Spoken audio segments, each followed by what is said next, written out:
One of the nice things about this neighborhood is that at nighttime, people actually sit out on their porch and you see people reading newspapers, having a glass of wine at night. So it's part of the, it was part of the attraction to this house, of having that living space outside that was very engaged in the rest of the community. But we've never used the porch at all, given the problems that we've had with it. It was clear even when we moved in that there was a problem. We loved the house, but it's 100 years old. We knew it would come with a few problems. And the porch was probably the most obvious one. The first sign of the problem really was the porch settling, and the porch settled towards the middle so that, you know, the drainage wasn't working anymore. Those little dripping problems have been here since we first came to the house. We've had now 3 neighbors next door. And over time, they've all had this problem that in the wintertime, they've had ice follies. The first winter, the porch began to deteriorate on the front steps because the water coming down in the middle creates a big sheet of ice. So Peter's mom, we basically had to carry her down the stairs to get her out of the house. On our side, we had dryness, but of course we are connected. And it's only a matter of time before it might start affecting, you know, both sides of the house, because that water is going somewhere and it's washing away some of what should be holding up the house. Good morning, Stacy. Hi, how are you? Not so bad yourself. Peter. Mike, good to Nice see you. to see you. I think we picked the right day to come by here and Yeah, take you a sure look at did. this, eh? Yes. Well, why don't we call your neighbors in here? Donna. Good morning. Good morning. Good morning. Good morning. Nice to see good you. morning. Hi. Nice to see you. Morning. Morning, Bill. Well, we have a rainy day here, which is showing where we have water coming in. Your deck on this side is fairly new, is it not? Yeah. How old is it? Donna, do you know exactly Yes, how? this is About 2 years it's about old, 2 years old. Yeah. And yours? Yeah, ours is about 12 years old. 12 years old. Yes. So you have been affected a little less. Yes. This one a little more, We which have shows. pressure-treated lumber on this side, which would be the difference there, yeah.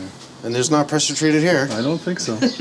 So somebody's done some fixing here within the last few years. What was done other than the new decks? Oh, so many things have been done.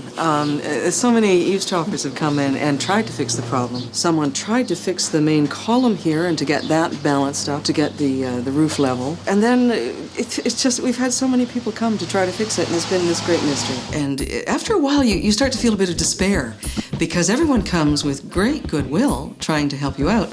But mostly we got solutions like change all the eaves troughing. And so we'd say, well, we did that twice. We changed all the eaves troughing twice. I looked for roofers, eavesdroppers. It's kind of hard. You don't even know where do you start when you have a problem that's obviously, you know, multiple issues. You know, the roofer would say, get a new roof. The eavesdropper would say, get a new eaves trough. We kind of know by now that it's neither one of those things on its own that's going to fix the problem. There's always Right. been a certain sort of failure to see the whole problem. It just seems nobody looked at the structure. 6 inches dropped in the center. You have to correct the structure before you can correct anything else on water flow.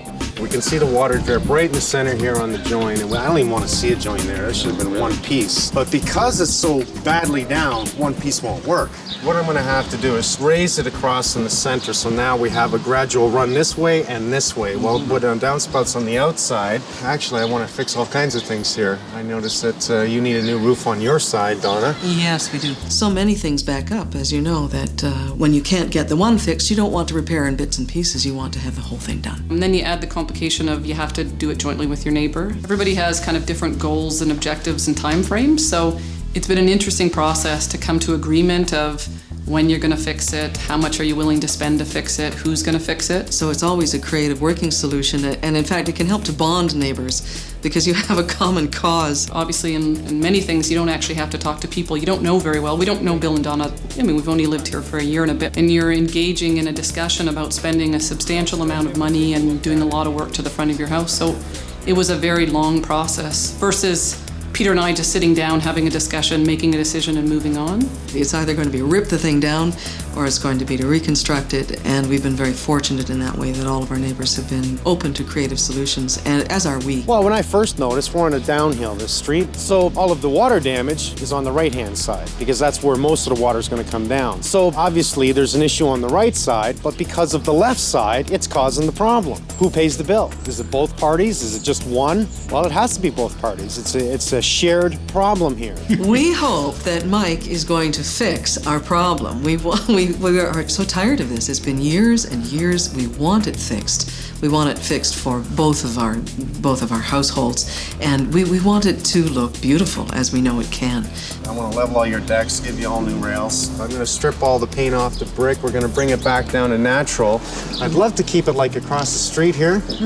However, because it's old, we may have to repaint it, but I'd rather strip it before I paint it. I just don't want to go over it. This is not what I do. Mike came out. It was the first time someone really came out and gave kind of a head-to-toe assessment and analysis of the problem and some really concrete suggestions on how to fix it. Eventually, you fall into despair, especially when so many really reputable people who come can't give you a solution. I think what I'm going to do first is I'm going to open up everything, and I'll bring you back out here and show you what precisely we're going to do.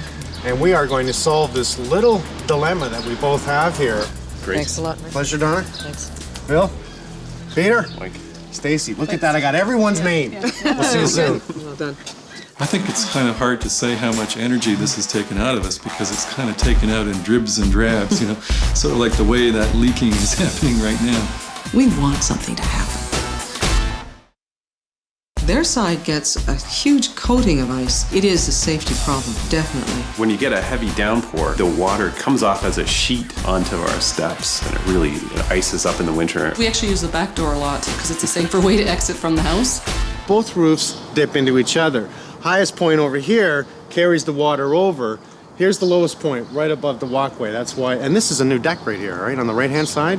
That's why it's completely rutted at this point. It's 2 years old. We've got to raise the center up. So first I want to open up and investigate how bad the rafters are. We'll take a look at it. We're going to end up stripping the brick, get on all the loose paint off. We're going to have to reprime it and paint it. Let's start with underneath. I want to open up all of this because I want to see what's happened to the rafters, and I really want to see what's happened with the center post here.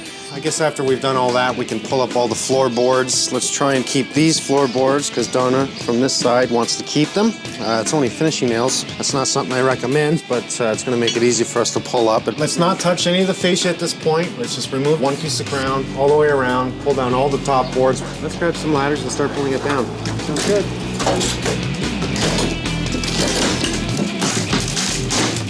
This appears to be almost as old as the house. It's been refinished many times, but it shows taking it down, all the black that's on top of it. Anytime I see that, it tells me it's extremely old. I mean, look at how black that is. It's just falling apart. This is the real main water source that comes in is inside here instead of outside. This side's pretty dry. Nice old roofing here. The sheathing boards, they look in pretty good shape actually. Get 'em under next time.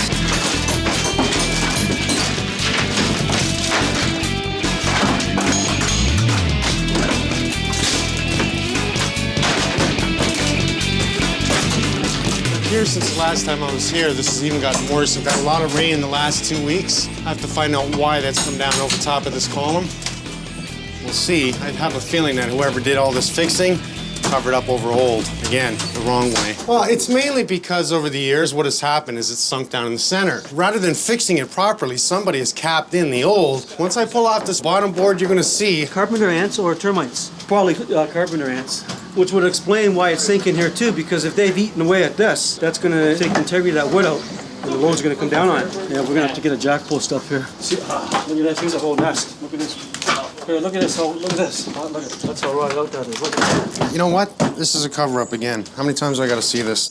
They refaced it with what looks like two 2x10s, but here's they the funny tied in a thing. rotten on the inside. Why didn't they replace the whole thing? Why didn't they temporarily jack this and hold it up and put in a whole new beam system? What it is the two center ones, the Benji, that just pulled out these pieces, they were old. Whoever came in to fix this sandwiched it with new 2x8s to fit the unlevelness. Rather than jacking up the center, rather than pulling out this post and going new, they just covered it up. On this side, it's new. We see it. 2x8s, the two center ones are the old ones. You can see from new to old, okay? So it's not so bad. It just started to deteriorate near the pole on this side. However, on that side, it's completely rotten. It's not a major structure load. What we have here holding up is just the roof here. It's not a lot of load. But you put enough snow on top of that, now you got a heavy load. I don't know if this would last another winter, to be honest with you, without caving in. And you know, we look at this is actually extremely dangerous. To this point where I want to stop right now and get in some jack posts to hold this up because nothing is really holding this. This center here is just holding up rotten wood. I cannot leave this. This has to come down. This is completely unsafe. For me to just get jack posts now and jack this up and then try and build around the jack posts It doesn't make sense to me. This whole beam has to be replaced. And that, as soon as I see that, it's coming down. That's just all there is to it.